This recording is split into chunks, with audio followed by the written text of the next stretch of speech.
பாஜக பூதம் ஜெகதீப் தன்கரை விழுங்கிவிட்டதாக விமர்சித்துள்ள முரசொலி நாளேடு குடியரசு துணைத் தலைவருக்கே இந்த கதியா என வேதனை தெரிவித்துள்ளது.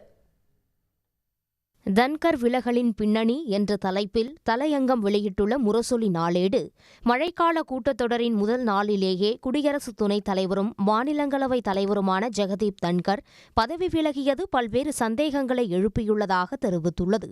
2027 வரை பதவியில் இருப்பேன் என சில நாட்களுக்கு முன் கூறிய அவர் திடீரென்று பதவி விலகியிருப்பது தலையங்கத்தில் சுட்டிக்காட்டப்பட்டுள்ளது.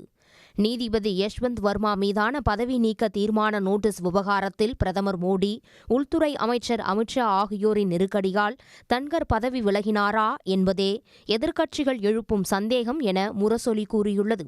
நீதிபதி பதவியிலிருந்து ஒருவரை நீக்க 100 மக்களவை உறுப்பினர்கள், 50 மாநிலங்களவை உறுப்பினர்கள் தீர்மான நோட்டீஸில் கையெழுத்திட வேண்டும். ஆனால் அதற்கு அதிகமாகவே 145 மக்களவை உறுப்பினர்கள், 63 மாநிலங்களவை உறுப்பினர்கள் யஷ்வந்த் வர்மாவுக்கு எதிரான தீர்மான நோட்டீஸில் கையெழுத்திட்டனர். 50க்கும் மேற்பட்ட எம்பிக்கள் கையெழுத்திட்ட தீர்மானத்தை பெற்றதாக ஒப்புக்கொண்ட தன்கர் தீர்மானத்தையும் ஏற்றுக்கொண்டார். விதிகளின்படி செல்வதை தவிர தன்கருக்கு வேறு வழிகள் இல்லை என குறிப்பிட்டுள்ள முரசொலி நாளேடு, ஆனால் இதனை பாஜக தலைமை விரும்பாததே தன்கரின் பதவி விலகலுக்கு காரணமாக அமைந்துவிட்டதாக குற்றம் சாட்டியுள்ளது. இதன் பின்னணியில் பாஜகவின் பவர் பாலிடிக்ஸும் உள்ளதாக சொல்லப்படுவதாக முரசொலி கூறியுள்ளது. 75 வயதை அடைந்தவர்கள் அரசியலில் இருந்தும் பதவியில் இருந்தும் ஓய்வு பெற வேண்டுமென RSS தலைவர் மோகன் பகவத் பேசியது பிரதமர் மோடியை குறிப்பிட்டே என சர்ச்சை எழுந்தது.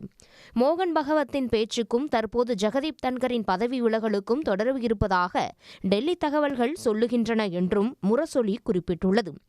ஜெகதீப் தன்கருக்கு 74 வயது ஆகும் நிலையில் விரைவில் 75 வயதை எட்ட உள்ள பிரதமர் மோடிக்கு நெருக்கடி கொடுக்கவே நாக்பூர் மேலிடம் தன்கரை ராஜினாமா செய்ய வைத்திருக்கலாம் என முரசொலி தலையங்கத்தில் கூறப்பட்டுள்ளது. ஜெகதீப் தன்கர் என்ற தனி மனிதருக்காக வருத்தப்பட ஏதுமில்லை என்றாலும் குடியரசு துணைத் தலைவருக்கே இந்த கதிதானா என முரசொலி நாளேடு வேதனை தெரிவித்துள்ளது.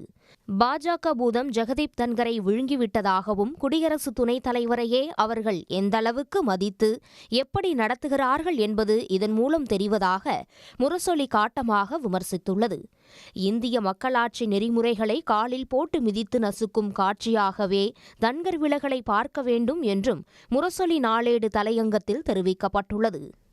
உடனுக்குடன் செய்திகளை தெரிந்து கொள்ள சன் நியூஸ் பெல் ஐகானை கிளிக் பண்ணுங்க.